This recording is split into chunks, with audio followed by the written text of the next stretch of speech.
আসসালামু আলাইকুম ফ্রেন্ডস। তো আপনারা সবাই কেমন আছেন? আশা করি আপনারা ভালোই আছেন আর দোয়া করি আপনারা ভালো থাকুন। ফ্রেন্ডস, আজ নিয়ে এসেছি আমি মটরশুটির পুরির রেসিপি। আমি অলরেডি আপনাদের দিয়েছি, ডেসক্রিপশন বক্সে লিঙ্ক দিয়ে রাখবো, যারা দেখেননি দেখে নিতে পারেন। মটরশুটির পরোটা খেতে খুবই অসাধারণ লেগেছে, আর পুরো পরোটার মধ্যে চারিদিকে পুর ভরে রয়েছে। দেখি আপনারা বুঝতে পাচ্ছেন তো কিভাবে এই পরোটা বানাবো আর চারিদিকে ভরে থাকবে।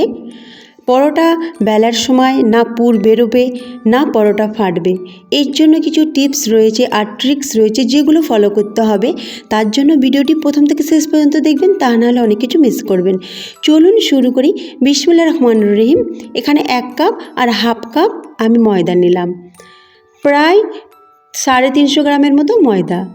আর গমের আটা নিলাম হাফ কাপ, 120 গ্রাম। হাফ চামচ লবণ নিয়ে মিশিয়ে নিয়ে হাফ চামচ জোয়ান দেব, যেটাকে হাতে ক্রাশ করে দিয়ে দেব। অবশ্যই হাতে ক্রাশ করবেন, তাহলে কি হবে, এর ফ্লেভারটা বেশি পাওয়া যাবে। জোয়ান আমাদের ডাইজেশন প্রবলেম দূর করে, তাই অবশ্যই পরোটা বানাবার সময় জোয়ান দেবেন। এতে পরোটার স্বাদও বাড়বে আর আমাদের উপকারও হবে। এবার 1 চামচ সাদা তেল দিলাম। তেলটা দিয়ে ভালো করে মিশিয়ে নিলাম। তারপরে একটু একটু করে পানি দিয়ে ডো বানাতে থাকবো। প্রথমেই অনেক পানি দেব না, তা না হলে ময়দা কি হবে, নরম হয়ে যাবে আর পরোটা বানাতে অসুবিধা হয়ে যাবে। তো একটু একটু করে পানি দিয়ে ডো বানিয়ে নেব। ডো বানানো হয়ে গেছে, ডোটা নরম সফট বানিয়ে নিয়েছি। এবার হাতে একটু সাদা তেল নেব। অবশ্যই শেষে একটু সাদা তেল নেবেন, নিয়ে ভালো করে মথে নেবেন। এটা করলে পরোটা আরও ভালো হয় আর পরোটার ডোটা নরম সফট তুলতুলে হয়। পরোটা বানাতে কিন্তু খুব সোজা হয়। এবার ঢাকনা চাপা দিয়ে ডোটাকে রেস্টের জন্য রাখবো 10 মিনিট। ওপরে একটা কাপড় ঢাকা দিয়ে দিলাম, যেহেতু কাঁচের ঢাকনায় একটু ফুটো রয়েছে, ভিতরে হাওয়া ঢুকবে, হাওয়া ঢুকলে শক্ত হয়ে যাওয়ার সম্ভাবনা রয়েছে। এদিকে 250 গ্রাম ফ্রেশ তাজা আমি মটরশুঁটি নিয়েছি। এবার এটাকে গ্রাইন্ডিং জারে দিয়ে দেব। আর দিয়ে দেব 2টো বড় বড় কাঁচা লঙ্কা, যেটাকে আমি কেটে দিয়েছি। এটাকে ব্লেন্ড করে নেব। একেবারে ফাইন পেস্ট বানাবো না, একটু ক্রাশ করে নেব। 2 থেকে 3 বার মিক্সিটাকে চালাবো, ব্যাস। এবার একটা কড়া নিয়েছি, কড়াটাকে গরম করে 1 চামচ গোটা ধনে, 1 চামচ গোটা জিরে আর গোটা মৌরি নিলাম। এটাকে প্রায় 30 সেকেন্ডের মতো নাড়াচাড়া করব কম আঁচে। যখন দেখব এর একটা ফ্লেভার বেরোচ্ছে, দারুণ একটা ফ্লেভার আসছে, তখন গ্যাসটা বন্ধ করে দিয়ে একটা প্লেটে ছড়িয়ে দেব আর ঠান্ডা করে এটাকে পিষে নেব। তবে ফাইন পাউডার করব না, একটু ক্রাশ করে নেব।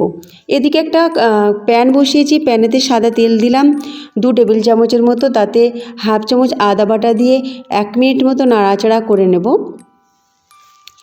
নাড়াচাড়া করে নেবার পর আমি একটা ছোট পেঁয়াজকে একেবারে ফাইনলি চপ করে নিয়েছি, মানে ছোট্ট ছোট করে কুচি করে রেখেছি, সেটাকে দিয়ে দেব।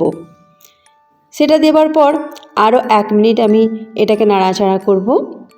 নাড়াচাড়া করে নেবার পর আমি হিং দেব।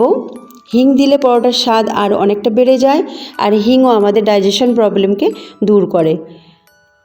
হিংটা দিয়ে কিছুক্ষণ নাড়াচাড়া করার পর আমি ক্রাশ করে রেখেছি যে মটরশুঁটিটা, সেটা দিয়ে দেব। এটা পুরোটা দিয়ে দেব। মিক্সিং জারে যতটুকু রয়েছে সব স্প্যাচুলার মাধ্যমে টেনে ভালো করে নিয়ে দিয়ে দেব। দিয়ে এবার নাড়াচাড়া করতে থাকবো কিছুক্ষণ, প্রায় 1 থেকে 2 মিনিট। তার মাঝে কিছু মশলা দিয়ে দেব।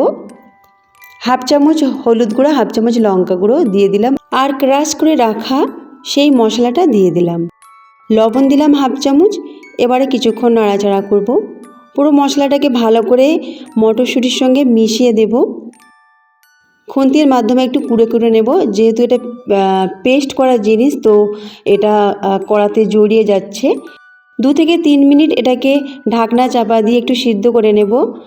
পানির দরকার হলে 1 থেকে 2 চামচ পানি দিতে পারেন, আমি 2 চামচ পানি দিয়েছি। তারপরে ঢাকনা খুলে বেসন দিলাম 1 টেবিল চামচ আর চাট মশলা 1 চামচ। এখানে আপনারা চাট মশলার বদলে আমচুর পাউডারও দিতে পারেন।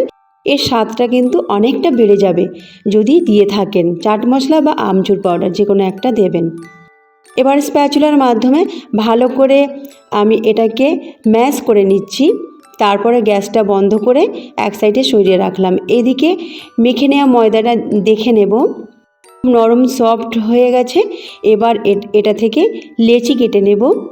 আমি খুব বড় বড় লেচি করব না, একদম মাঝারি সাইজের লেচি করছি। পরোটা করব খুবই পাতলা পাতলা। আমি এখান থেকে প্রায় 6 থেকে 7টা লেচি নিয়ে নিলাম। পুরটা দেখুন পুরোপুরি ঠান্ডা হয়ে গেছে। এবার লেচিটাকে একটু আটা মাখিয়ে গোল বাটির মতো করে নেব। গোল বাটির মতো করা হয়ে গেছে। এবার আমি কিছুটা পুর নিলাম, নিয়ে আঙুলের সাহায্যে চেপে চেপে পুরটাকে ভিতর দিকে দিয়ে আর মুখটাকে জুড়ে দেব। জুড়ে যেটুকু ময়দা বাকি মানে বাড়তি হবে সেটাকে কেটে রেখে দেব।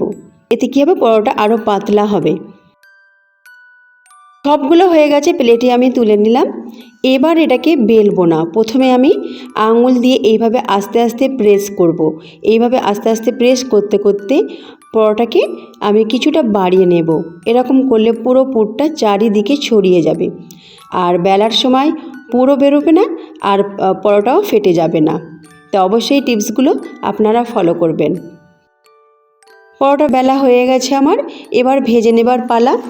কড়া বসিয়ে দিয়েছি, গরম হয়ে গেছে। এক পিঠ দিয়ে উল্টে দিলাম, আর এক পিঠ আমি এইভাবে হাতের সাহায্যে ঘুরিয়ে ঘুরিয়ে আমি উল্টে দেব। মাঝারি আঁচে এটাকে ভেজে নিচ্ছি।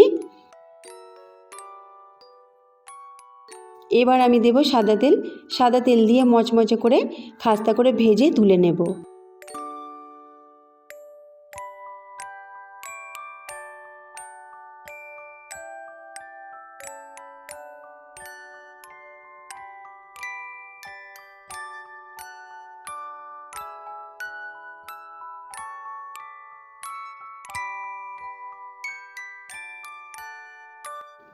দেখুন আমার পরোটা প্রায় হয়েই গেছে। এই পরোটা খেতে কিন্তু খুবই সুস্বাদু হয়। এটা আপনারা টক দইয়ের সাথে খেতে পারেন, বা টমেটো সসের সাথেও খেতে পারেন, বা যে কোনো সবজির তরকারি বা মাংসের তরকারির সাথেও খেতে কিন্তু খুবই ভালো লাগে। কিন্তু বাচ্চারা সস বা টক দইয়ের সাথে খেতে কিন্তু খুবই পছন্দ করে। আপনারা বাচ্চাদের টিফিনেও এটা বানিয়ে দিতে পারেন, বা আপনারা সকালের নাস্তায় রাতের ডিনারেও এটা বানিয়ে খেতে পারেন। আপনারা আপনাদের ইচ্ছা মতো যখন খুশি খেতে পারেন। খেতে কিন্তু খুবই সুস্বাদু, আর ভেতরটা দেখুন পুরো পুর ভরে চারিদিকে রয়েছে। অবশ্যই একবার হলে এই রেসিপিটা আপনারা ট্রাই করবেন, আর আমাকে কমেন্টে জানাবেন আপনাদের কেমন লেগেছে।